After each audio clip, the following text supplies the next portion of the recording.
Magandang araw, kamag-aral, magandang araw din po, Ma'am Rona. Nandito po tayo upang talakayin ang Module 10, ang pagmamahal sa bayan. Ano ba ang pagmamahal sa bayan? Ang pagmamahal sa bayan ay pagkilala sa papel na dapat gampanan ng bawat mamamayang bumubuo rito. Tinatawag din itong patriotismo mula sa salitang pater. Ang ibig sabihin ay ang nakaraniwang inuugnay sa salitang pinagmulan o pinanggalingan. Patriotismo. Ang literal na kahulugan nito ay pagmamahal sa bayang sinilangan o native land. Ang pagsasabuhay nito ay sa pamamagitan ng marubdob na paggawa ng trabahong pinili o binigay. Aktibong pakikilahok sa interes na mayorya o kabutihang panlahat pagsawata sa mga kilos na di makatarungan at hindi moral. Institute for Development Education Center for Research and Communication. Ang kahalagahan ng pagmamahal sa bayan. Ang pagmamahal sa bayan ay mahalaga. Walang sino man ang ligtas sa pagsasabuhay ng responsibilidad na ito dahil ang tao ay umiiral na nagmamahal sa sumasakatawang diwa. Ito ay nangangahulugan na tayo bilang tao ay umiiral sa mundo kasama ang ating kapwa.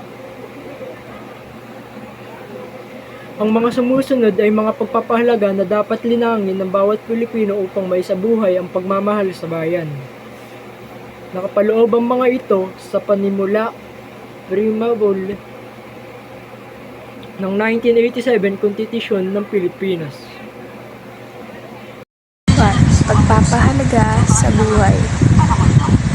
Ang paggalang sa buhay ay isang moral na obligasyon sa Diyos ng bawat isa dahil ang buhay ay mula sa Kanya kaya't wala sinuman ang maaaring bumawi o kumuha nito kundi Siya. Katotohanan, hindi kailanman matatawaran ang integridad at hindi mapagkunwari, tumatanggi sa anumang bagay na di ayon sa katotohanan. Kasama rito ang walang kapaguran at matyagang paghahanap ng lahat ng kaalaman at integridad na pinapangalagaan lahat ng oras at pagkakataon. Pagmamahal at pagmamalasakit sa kapwa. Ang pagpapakita ng malasakit sa kapwa ay sa pamamagitan ng pagtulong ng walang hinihintay na kapalit. Pananampalataya, ang pagtitiwala at pagmamahal sa Diyos na ang lahat ay makakaya at posible. Paggalang. Ang paggalang bilang elemento na bumubuo sa kabutihang panlahat ay papakita kapag ang karapatan ng isang mamamayan ay hindi natatapakan at nagsasabuhay ayon sa tamang gamit nito ang pangangalagaan ng dignidad niya bilang tao. Pang-anim, ang katarungan. Sinisigurado na ang paggalang sa karapatan ng bawat isa ay naisa sa buhay na ibibigay sa isang tao kung ano ang para sa kanya at para sa iba. Hindi nagmamalabis o nandaraya sa kapwa. 7. Kapayapaan. Ang resulta ng pagkakaroon ng katahimikan, kamanatagan, at kawalan ng kaguluhan. May kapayapaan kapag ginalang ang bawat individual at umiral ang karunungan. Kaayusan. Ang pagiging organisado ng ideya, salita, kilos na may layuning mabuti ang ugnayan sa kapwa. Number 9. Pagkalinga sa pamilya at sa lalaki.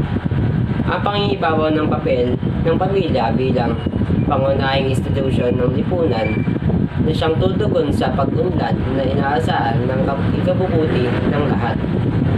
Number 10. Kasipagan. Ang pagiging matyagas na tapusin ang anumang uri ng gawain ng buong bubusay at may pagmamahal. Pangangalaga sa kalikasan at kapaligiran. Ang pagsasabuhay ng responsibilidad bilang tagapangalaga ng kalikasan at ng mga bagay na nilikha ng Diyos laban sa anumang uri ng pang-aabuso o pagkawasak. Pagkakaisa. Ang pakikipagtulungan ng bawat individual na magkaisa ang naisin at saloobin para sa iisang layunin. Kabayanihan. Ang pangingibabaw ng papel ng pamilya bilang pangunahing institusyon ng lipunan na siyang tutugon sa pag-unlad na inaasam sa ikabubuti ng lahat. Kalayaan. Ang pagiging malaya gumawa ng mabuti, mga katanggap-tanggap na kilos ayon sa batas na ipinatupad bilang pagsasabuhay ng tungkulin ng isang taong may dignidad. Pagsunod sa batas. Ang pagkilala, paghihikayat at pagkikibahagi sa pagsasabuhay ng mga ipinasang batas na mangangalaga sa karapatan ng bawat mamamayan. Number 16. Pagsusulong ng kabutihang panlahat. Ang sama-samang pagkilos upang mahikayat ang lahat na lumahok sa pagkakataong kinakailangan para sa ikabubuti hindi lamang ng sarili, pamilya, kundi ang lahat. Batayan ng konseptual ng edukasyon sa pagpapakatao. Dimension ng tao. Una, pangkatawan. Pangalawa, pangkaisipan. Pangatlo, moral. Pang-apat, spiritual. Panglima, panlipunan. Pang-anim, pang-ekonomiya. Pang-7, pang-politika. At ang panghuli ay 8, lahat ng dimension. Tungo naman tayo sa mga pagpapahalaga ng nagpapakita ng pagmamahal sa bayan mula 1987 Konstitusyon ng Pilipinas. Pagpapahalaga sa buhay, katotohanan, pagmamahal at pagmamalasakit sa kapwa, pananampalataya, paggalang, katarungan, kapayapaan, kaayusan at pagkalinga sa pamilya at sa linlahi. Kasipagan, pangangalaga sa kalikasan at kapaligiran, pagkakaisa kabayanihan, kalayaan at pagsunod sa batas.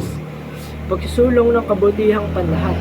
Ang mga kaalaman na ito ay pinatunayan ng pahayag ni San Juan Pablo mula 1818 hanggang 1963. Ang dignidad ng persona ng tao ay kasama sa kanyang karapatan na maging bahagi ng aktibong pakikilahok sa lipunan upang makapag-ambag sa kabutihang panlahat. Mga angkop na kilos na nagpapamalas ng pagmamahal sa bayan. May magagawa ang isang mamamayan upang mabigyan ng solusyon ang mga problemang kinakaharap ng bayan. Mulat ka na sa katotohanan ng kabahagi sa pagbabagong kailangan ang mga kabataan bukod sa mga tungkulin na dapat isabuhay bilang isang Pilipino at mamamayan ng ating bansa sa nakasaad sa konstitusyon. May mga simpleng bagay na maaaring isabuhay upang makatulong sa bansa ayon kay Alex Lacson. Ayon kay Alex Lacson, A. Mag-aral ng mabuti. B. Huwag magpapahuli. Ang oras ay mahalaga. C. Pumila ng maayos. D. Awitin ang pambansang awit na may paggalang at dignidad. E. Maging totoo at tapat. Huwag mangopya o magpakopya. F. Magtipid ng tubig, magtanim ng puno at huwag magtapon ng basura kahit saan. G. Iwasan ang anumang gawain na hindi nakakatulong. H. Bumili ng produktong sariling atin, huwag peke o smuggle. I. Kung pwede na bumoto, isagawa ito ng tama. J. Alagaan at igalang ang nakakatanda. K. Isama sa panalangin ng bansa at kapwa mamamayaman. Ang pagiging Pilipino ay isang biyaya, hindi ito aksidente. Nakaplano ito ayon sa kagustuhan ng Diyos. Bilang isang individual na sumasakasakawang diwa, maisa sa katuparan ito at magiging bahagi ng kasaysayan kung magkakaisa tayo bilang mamamayang may pagmamahal sa bayan.